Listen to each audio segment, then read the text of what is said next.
अस्सलामुअलैकुम, this is doctor Mohammad Shafi. और आज अगेन हम क्रोमोसोम एंड डीएनए चैप्टर ही को डिस्कस कर रहे हैं।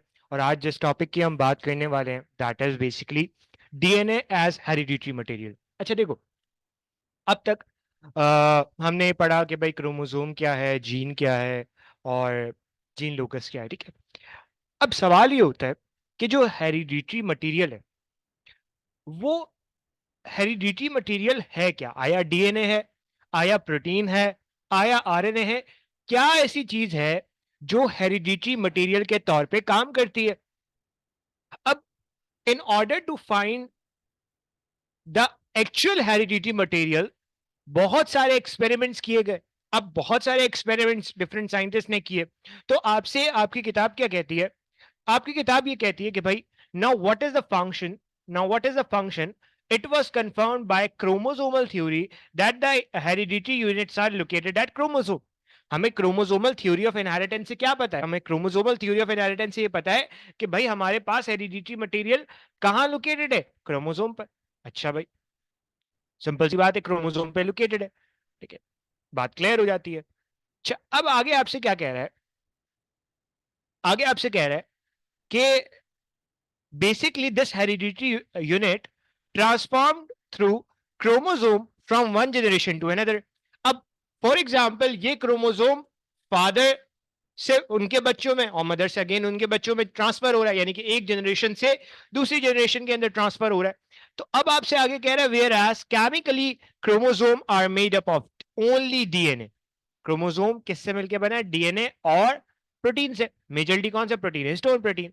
अब सवाल ये होता है कि आया डीएनए हेरिडिटरी मटेरियल के तौर पे काम करता है या प्रोटीन काम करता है? अब ये बड़ा इंपॉर्टेंट सवाल है। ठीक है, अब ये तो मसला खड़ा हो गया, आपको पता ही नहीं कि हेरिडिटरी मटेरियल के तौर पे क्या काम करता है। अच्छा भाई, आगे आपसे कह रहे हैं so the question arise here which of the molecule work as a hereditary material और both combinedly work as hereditary unit.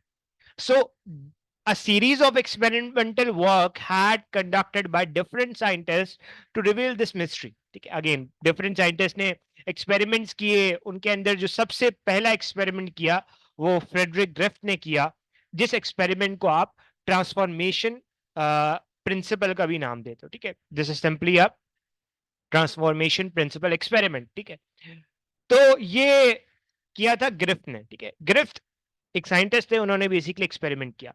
उन्होंने एक बैक्टीरिया लिया जिसका नाम था स्ट्रेप्टोकोकस निमोनी। ये वो बैक्टीरिया है जो निमोनिया कॉज करता है। ठीक है, ये लिखा हुआ है, ये वो बैक्टीरिया है जो क्या करता है? निमोनिया कॉज करता है। अब इस बैक्टीरिया की दो इकसाम है। ये बैक्टीरिया दो तरह का होता है। अगर आप इसे कल्चर मीडियम पे, कल्चर मीडियम मतलब अगर आपने कभी देखा हो तो बैक्टीरिया को ग्रो करवाया जाता है एक प्लेट के ऊपर, उसे आप कल्चर मीडियम कहते हो। अब अगर आप स्ट्रेप्टोकोकस नमूनी को देखो ना, तो दो तरह के बैक्टीरिया होते हैं कल्चर मीडियम पे। एक बैक्टीरिया स्ट्रेप्टोकोकस निमोनी वाला वो होता है जो कल्चर मीडियम पे स्मूथ कॉलोनी फॉर्म करता है, तो उसे आप कहते हो एस टाइप। क्या कहते हो? S type. और एक वो होता है जो रफ कॉलोनी फॉर्म करता है, उसे आप कहते हो आर टाइप। अब ये जो एस टाइप वाला है ना, ये एस टाइप वाला स्मूथ कॉलोनी क्यों फॉर्म करता है? क्योंकि आपको पता है बैक्टीरिया की जो सबसे आउटर वो होती है, कवरिंग होती है, दैट इज सेल वॉल।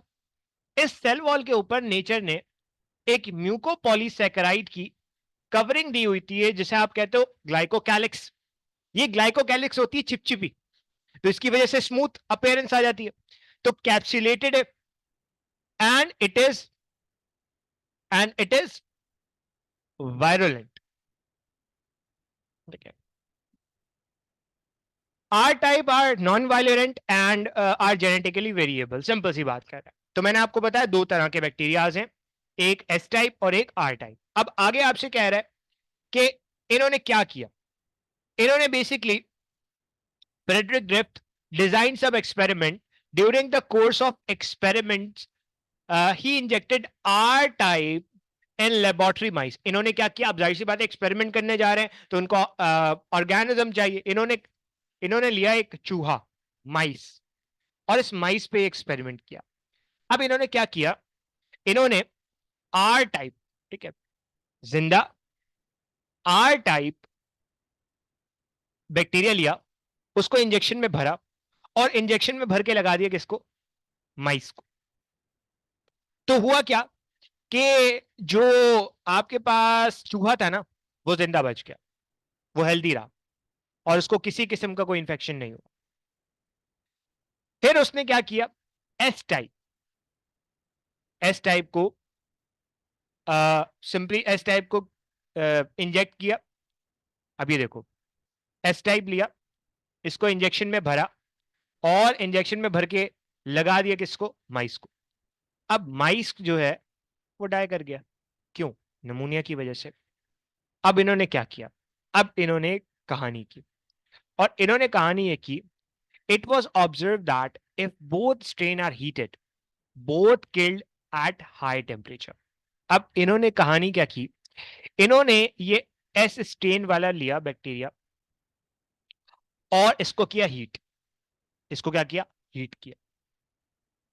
और फिर इन्होंने लिया आर, और उसे मिक्स कर दिया इस हीट किल्ड किसके साथ? हीट किल्ड एस टाइप के साथ। अच्छा, अब इसको दो दो हिस्सों में समझते हैं। पहले इन्होंने क्या किया, एस टाइप लिया और एस टाइप को हीट किया। हीट करने के बाद इन्होंने उसे इंजेक्ट कर दिया माइस के अंदर। अब जाहिर सी बात है, बैक्टीरिया को आप हीट करोगे तो क्या होगा? बैक्टीरिया डाई करता है। तो माइस जो है वो हेल्दी रहा, माइस क्या रहा? हेल्दी रहा। Simple, S type heat killed S type को जब इंजेक्ट किया तो माइस जिंदा रहा।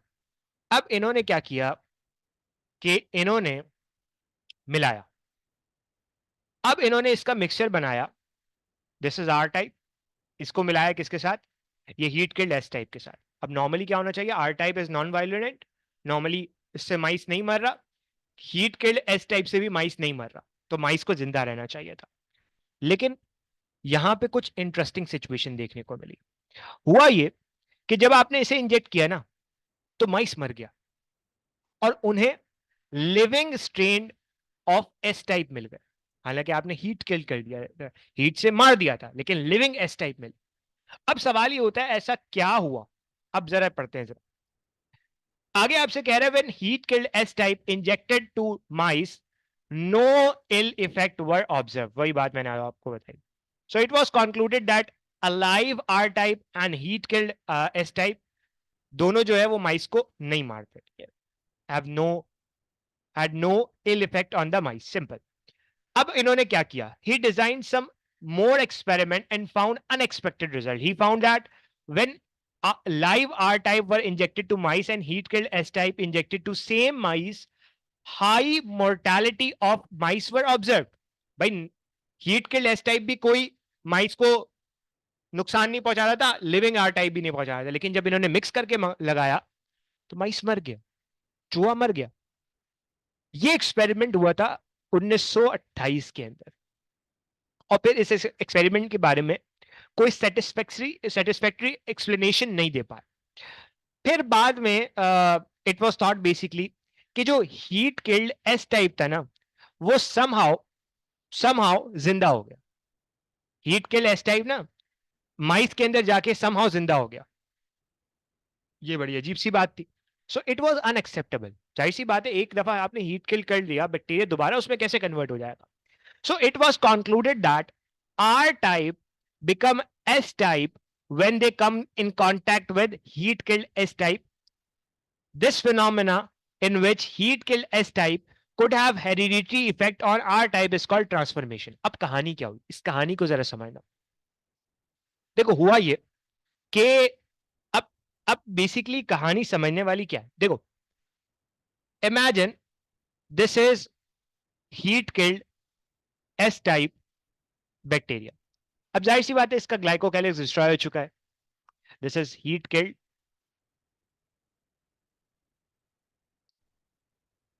S type.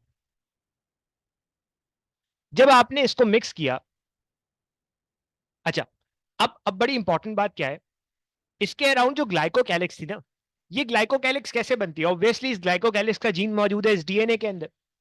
अब सवाल ये होता है कि sir heat killed S type है, तो वो दोबारा से ग्लाइकोकैलिक्स क्यों नहीं बना लेता और लिविंग उसके अंदर क्यों नहीं कन्वर्ट हो जाता? क्योंकि आपने मुसलसल इसे हीट किया हुआ है, ये ग्लाइकोकैलिक्स बना ही नहीं पा रहा। अब आपने क्या किया, इसको जब मिक्स किया आर टाइप के साथ, लिविंग आर टाइप के साथ, तो समझो ये लिविंग आर टाइप का डीएनए, तो ये डीएनए जो कि हीट के एस टाइप का था, इसे एब्जॉर्ब कर लिया किसने, इसे एब्जॉर्ब कर लिया इस R type, living R type bacteria ने। और उसके अंदर क्या आ गया, उसके अंदर आ गया इस एस टाइप का डीएनए। जब ये इस एस टाइप का डीएनए इसके अंदर आया, तो इसको वो टेम्परेचर वाली तो चीज नहीं मिली, इसने क्या बना लिया, ग्लाइकोकैलिक्स बना लिया और खुद को कन्वर्ट कर लिया किसके अंदर, एस टाइप के अंदर। इसीलिए याद करो कि जब आपने दोनों का मिक्सचर लगाया था तो लिविंग एस मिल गया था आपको। ये जो डीएनए एब्जॉर्ब करना है ना, इसे आप कहते हो ट्रांसफॉर्मेशन। अब ह्यूमंस के अंदर तो आप किसी और का डीएनए एब्जॉर्ब नहीं कर सकते ना, so this is simply called transformation. सही है। अच्छा, ये कहानी हो गई। फिर 16 साल बाद, अब देखो अभी भी बात क्लियर नहीं हुई है, आया protein is the hereditary material, आया DNA is the hereditary material, अभी भी बात क्लियर नहीं हुई। तो 16 साल बाद 1944 में एवरी, मैकलॉयड एंड मैकार्टी, ये तीन साइंटिस्ट थे, उन्होंने identify the transforming material for of Griffith. ठीक है, उन्होंने बेसिकली वो जो ट्रांसफॉर्मिंग मटेरियल था ना ग्रिफ्ट का, उसे क्या कर लिया, आइडेंटिफाई कर लिया। अब ये आइडेंटिफाई कैसे किया है, इन्होंने क्या किया, तीन टेस्ट ट्यूब्स ली।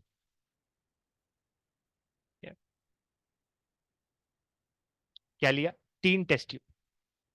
अब तीन टेस्ट ट्यूब के अंदर एक्सपेरिमेंट जो इन्होंने किया ना, उसके अंदर बड़ी इंटरेस्टिंग सिचुएशन ये हुई कि इन्होंने यही बैक्टीरिया लिया,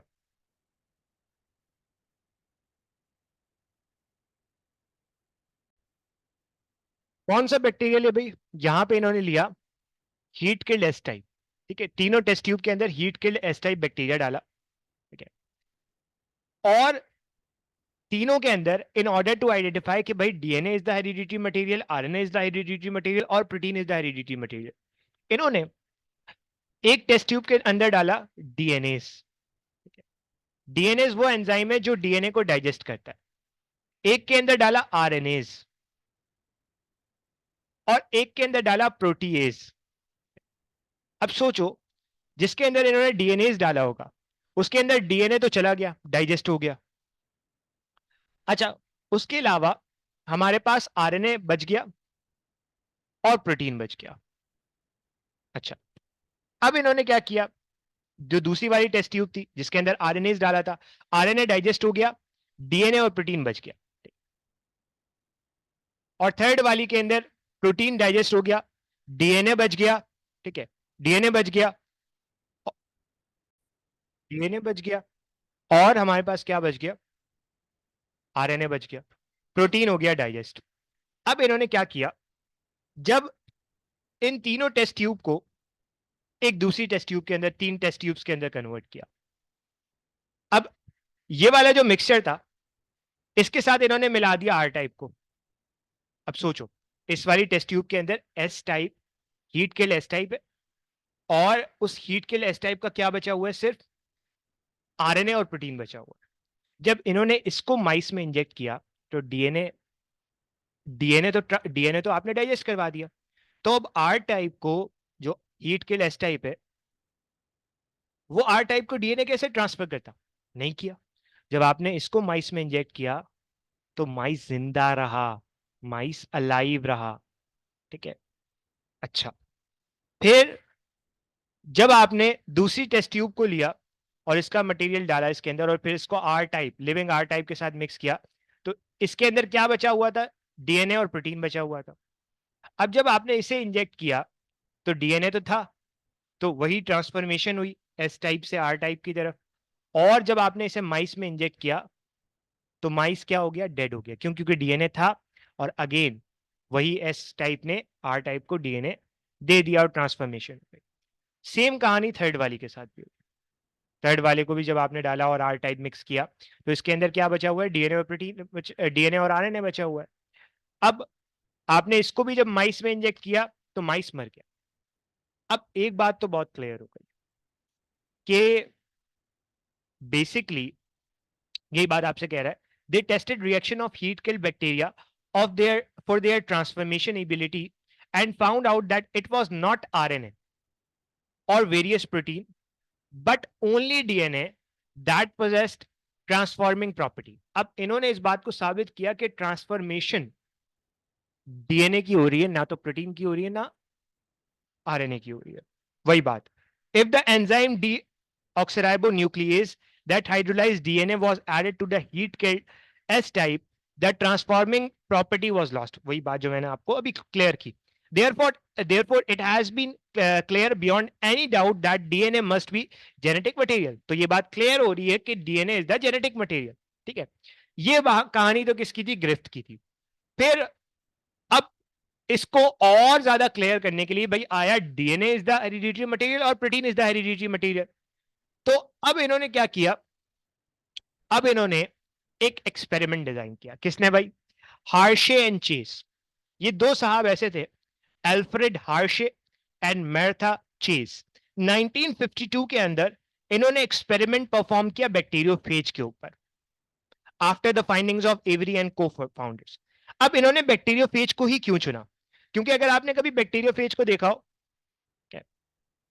तो ये इसका डीएनए, ये इसका कैप्सिड है. Capsid is made up of protein. ठीक है, उसके अलावा इसकी बॉडी है, देन बेस प्लेट, और देन समझो ये टांग है. ठीक है, बहुत अजीब सा बन गया बट स्टिल ये सारा स्ट्रक्चर बाहर का प्रोटीन का मिलकर बना है, अंदर डीएनए. तो बैक्टीरियोफेज क्यों चुना? क्योंकि बैक्टीरियोफेज के अंदर डीएनए भी है और प्रोटीन भी है. That's why in order to actually find कि DNA is the hereditary material और protein is the hereditary material, इस ऑर्गेनिज्म को चूज किया गया. अब हुआ क्या ड्यूरिंग लाइटिक साइकिल? अब जरा इसको देखते हैं. अब अब बेसिकली कहना क्या चाह रहा है? During lytic cycle bacteriophage produce so many new phages but at that time no one knew that which of the molecule of phage work as hereditary material. अब लाइटिक साइकिल के अंदर क्या होता है भाई? बैक्टीरिया जाता है इंजेक्ट, सॉरी वायरस जाता है, इंजेक्ट करता है अपना डीएनए और फिर अपने बहुत सारे प्रोजेनी फेजेस बनाता है, बहुत सारे और वायरसेस बनाता है. ठीक है, तो हार्शे एंड चेज ने ये एक्सपेरिमेंट किया बैक्टीरियोफेज के ऊपर. अब इन्होंने एक्सपेरिमेंट में क्या किया? इन्होंने दो तरह के वायरसेस दिए. अच्छा, अब ये जरा समझने वाली कहानी इस वजह से कि ये बड़ा इंटरेस्टिंग है. ठीक है, लेट मी जूम आउट. ठीक है, अब देखो इन्होंने क्या किया, दो तरह का वायरस बनाया. एक वायरस वो बनाया, एक वायरस वो बनाया जिसके अंदर इन्होंने, वेट, एक वायरस वो बनाया जिन्होंने जिसके अंदर इन्होंने ये जो अंदर डीएनए है ना, ये जो अंदर डीएनए, इस डीएनए को, इस डीएनए के अंदर फॉस्फेट होता है, इस फॉस्फेट को रेडियो एक्टिव बना दिया ताकि अगर हेरिडिटरी मटेरियल डीएनए हो तो मुझे पता लग जाए रेडिएशन से. तो मैंने क्या किया, इस पेज के डीएनए को फॉस्फोरस 32 के साथ रिप्लेस कर दिया. This is the radio active isotope. This is the radio active isotope. अब ये वाला एक्सपेरिमेंट ये रहा. ठीक है, दिस इज सिंपली,